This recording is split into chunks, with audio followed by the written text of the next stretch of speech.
Which. When I was younger, I loved watching cartoons. I say as if I don't watch cartoons rather regularly today. And one of those cartoons was Which, spelled capitalized as an acronym. Honestly, I love this show so much, I actually watched the whole thing more than once. That's an honor on the level of Danny Phantom and Avatar The Last Airbender as far as I'm concerned. It's also one of my earliest experiences of being crushed with the realization that there would not be a new season for a show. It's also probably the reason why I just didn't get it when I heard people say that a show with a cast of primarily one gender needs to feature more members of the opposite gender in order to get them to watch it. I had no problem being engrossed in the adventures of the main girls. However, unlike Danny Phantom and The Last Airbender, not a lot of people talk about this show. I know there are comics, and I did attempt to get into them, but they were too different from the show and child me kind of lost interest. Which is unfortunate because from what I can remember of them, I think they had some value that I just couldn't see at the time. Anyway, I figured since I specifically made this channel so that I could talk about things I don't see other people talk about much, I didn't really have any reason to not try to talk about this series. And so this video will be the first of a series of retrospective reviews of the show's episodes to see how it holds up and what I think of it now. How many videos will this be? Well, that depends on the show. I can't imagine that all the episodes will receive their own individual videos. And don't worry, my faithful subscribers, I will still be sticking to making my usual stream of varied content along with this. And I suppose with all that, I've stalled you long enough and should probably get around to talking about the actual show. Is there anything else I want to bring up? Give me money on Patreon and YouTube so I can keep making more videos. Thank you. I should mention that there are two different versions of the theme song. The US opening called We Are Witch and the UK opening called Witch Theme Song. Yeah, I know it's super creative. Personally, I prefer the We Are Witch version for the season 1 theme. Sure, it's a bit edgy, but it feels like a more put together opening, though it does give me Power Rangers vibes sometimes. Admittedly, this was the version I watched along with the first season as a child, but I don't think it's the nostalgia causing me to say this because I actually have the season 2 version of the UK opening as my favorite witch theme song. It's really just the season 1 visuals that pull it down for me, like this shot of Phobos surrounded by vines. The season 2 version of the opening better complements the music, though I'll probably go into more detail with that when I get to season 2.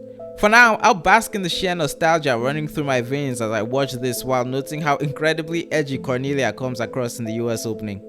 The first episode is actually 2 episodes that can be put together as a 40-minute special or a 2-parter. It has to introduce us to the world, the characters, and give us at least a basic understanding of the magic system and plot.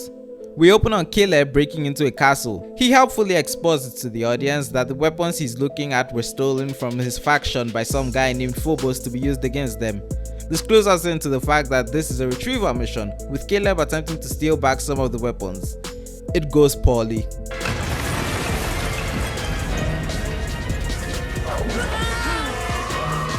And it's kind of his fault for trying to steal way more barrels of what appears to be gunpowder than he and his friend, Aldern, could have possibly carried back. Like, they have no planned vehicle or escape and live very far away, where they're going to carry everything on their backs. This mission wasn't very well thought out. Anyway, this gives the guards a chance to try and stop him. At the very least, he manages to get the bow made by Aldern's father, so that's something. While I initially found it odd to open with Caleb, it makes sense to begin the series with a showing of the big threat the girls will eventually have to face off against by showing the castle the bad guy resides in along with many of his forces, especially when the scene ends with the shot of the giant imposing snake man in command of the guards. Hey, you! Looks like plan B. I very much do not remember these guys talking for some reason. The strange appearances of the characters who aren't Caleb would later be revealed to be because they live in another world named Meridian, and there are many characters who don't look human. Because of this, I actually like Aldern's inclusion to make sure this isn't seen as a humans versus monsters type conflict, even if he is the most human looking of the bunch. Caleb's botched robbery itself characterizes him as a bit brash and impulsive, and prone to rush for the greatest blow to the enemy, even if it's the riskiest plan. But his heart is in the right place and he manages to salvage it by blowing up the armory and getting the bow back to his friend. This is later reinforced when he decides to go to Earth to try and protect the rightful heir to the throne, whom he's heard from an informant has been discovered, leaving his friend to return to the cool sounding Infinite City while he tries to find the portal. What he plans to do afterwards, besides become a homeless hobo in a world he doesn't really understand, I couldn't tell you. But we'll get to that plot point when we get to it. For now, 1,000 words into this video, we finally meet the main girls. We begin with Hay Lin, who sneezes and destroys her room, and wow, the animation on that sneeze is off.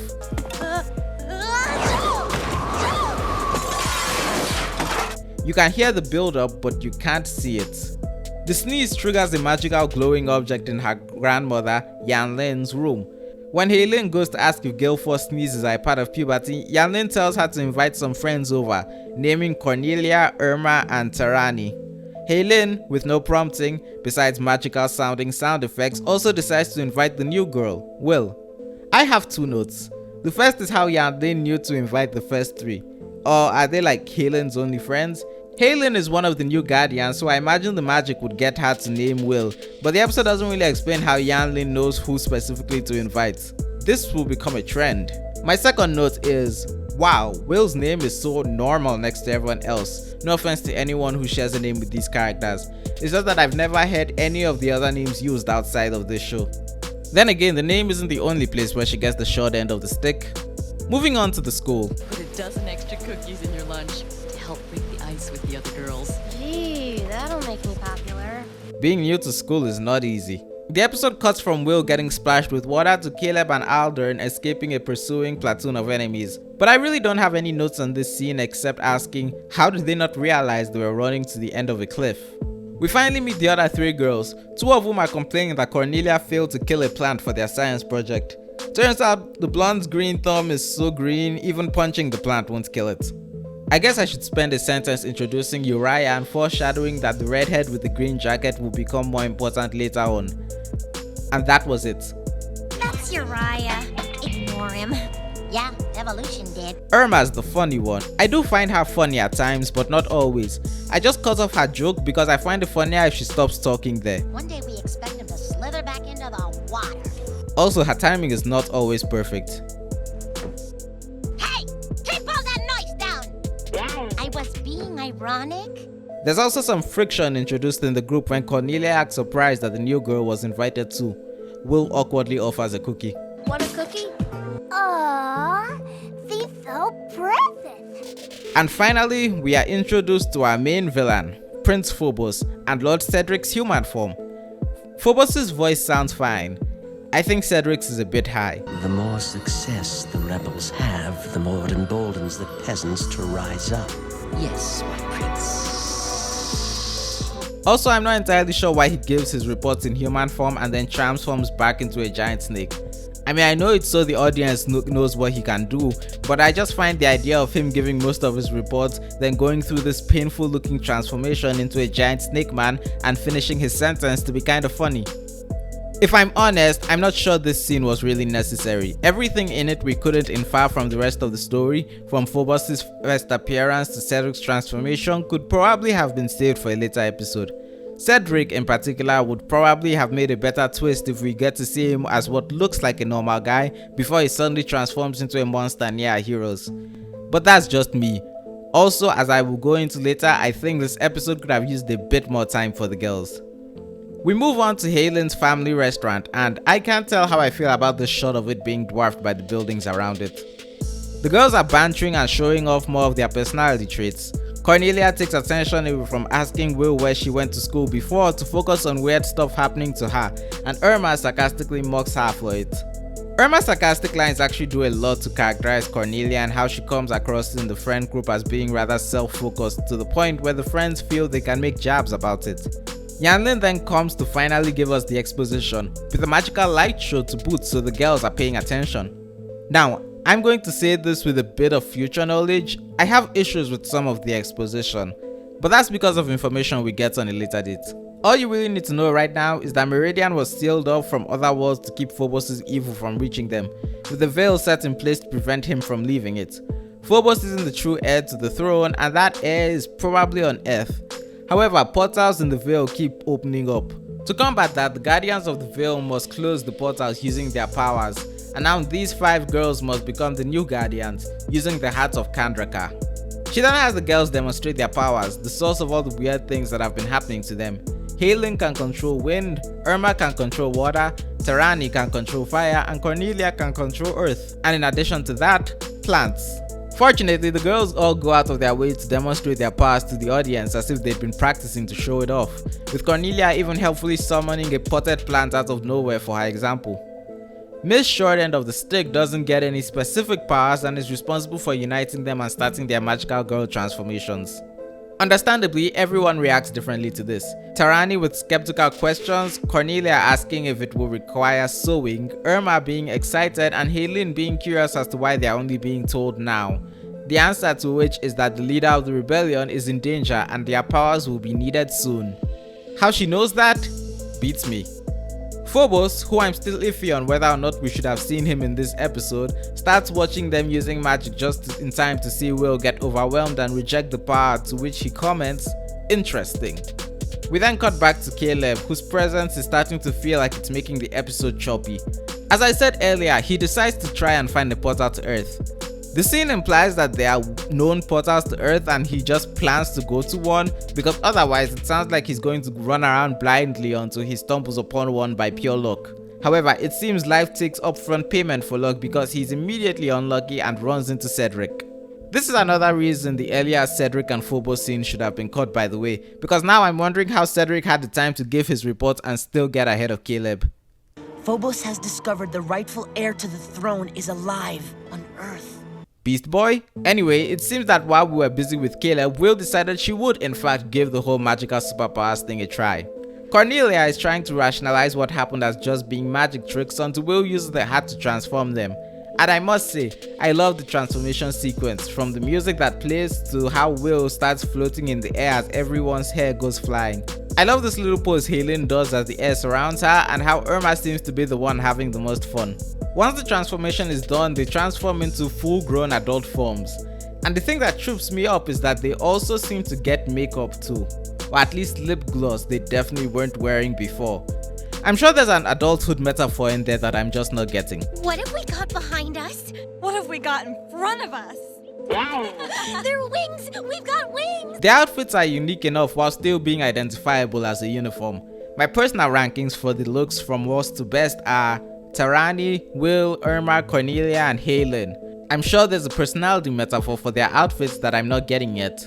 They experiment with their powers in the way you'd expect people who suddenly have superpowers to. I love how much Hay Lin loves flying around, and I love how the scene focuses on tormenting Cornelia.